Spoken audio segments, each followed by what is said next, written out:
I can confirm, because I said so, I think, at the beginning of this trip, in one of the first questions that was asked, that we have gone through regular law enforcement channels in enforcing the extradition requests that we've made with respect to Mr. Snowden. And that's been true with all the countries that have been involved, including Russia. And so there have been high-level discussions with the Russians about trying to find a solution to the problem. We don't have an extradition treaty with Russia. On the other hand, Mr. Snowden, we understand, has traveled there without a valid passport, without legal papers, and we are hopeful that the Russian government makes decisions based on the normal procedures regarding international travel and the normal interactions that law enforcement have. So I can confirm that.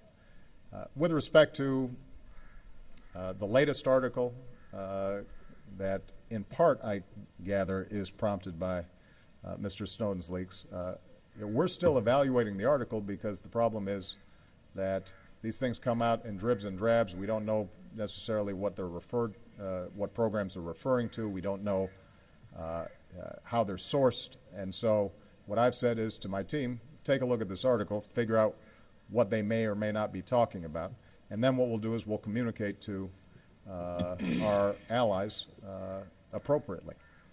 But I'll make some general points. So I'm not going to comment on any particular allegation, but I'll make a couple of general points. Number one, the Europeans are some of the closest allies that we have in the world. And we work with them on everything. And we share intelligence constantly. And our primary concerns are the various security threats that may have an impact on both our countries. The initial two programs that were of concern as a consequence of the Snowden leak had to do with a very particular issue, and that is, were we going around snooping and reading people's emails and listening to people's phone calls, whether that was in the United States or in Europe? And I responded to that when I was in Europe, in Germany, explaining that one program had to do with telephone numbers that were exchanged without content. The other was very narrowly tailored to deal with threats like terrorism, proliferation, and that all of this was done legally and under the supervision of the FISA court. So that's one set of issues. Now there's a second set of issues that this article seems to be raising, and that is how our intelligence services operate generally around the world.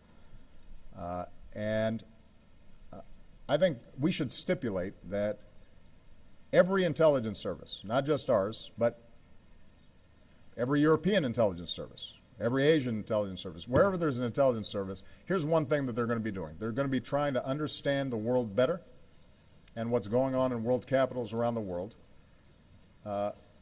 from sources that aren't available through the New York Times or NBC News.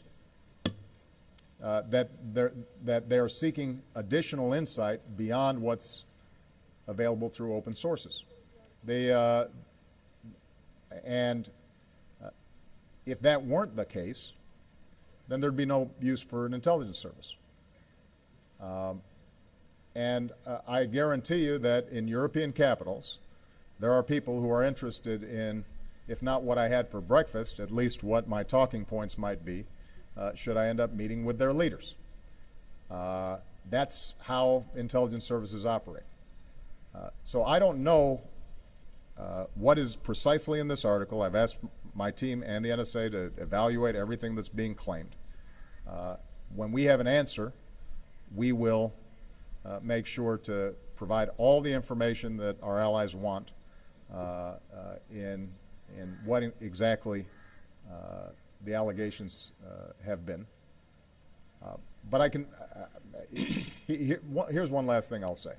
I'm the end user of this kind of intelligence. And if I want to know what Chancellor Merkel is thinking, I will call Chancellor Merkel If I want to know what President Hollande is thinking on a particular issue, I'll call President Hollande. And if I want to know what David Cameron's thinking, I call David Cameron. Ultimately, we work so closely together that there's almost no information that's not shared between our various countries.